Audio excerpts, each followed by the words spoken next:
À Sciences Po Grenoble, où 2 enseignants avaient publiquement été accusés d'islamophobie et de fascisme, avec leurs noms placardés sur les murs, l'inspection générale de l'éducation vient de rendre son rapport d'enquête à la ministre Frédérique Vidal, qui l'avait commandé. Il est accablant pour les élus étudiants de l'Union syndicale, décrits comme omnipotents et ignorants de la loi. Virginie Rivard. Oui, les rapporteurs évoquent de la part de ces élus étudiants un manque d'intérêt en matière de droit au respect de la vie privée ou d'exercice des libertés individuelles.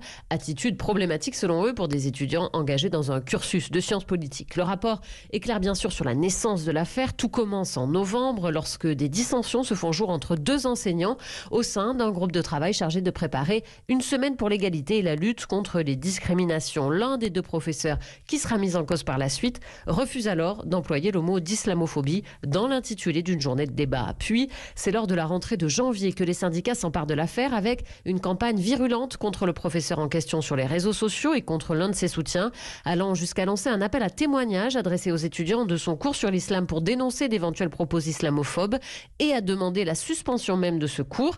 La direction tente bien d'apaiser les choses, mais sans jamais rappeler la gravité de l'accusation d'islamophobie, alors que pour les rapporteurs, aucun propos du professeur mis en cause ne tombe sous le coup de la loi.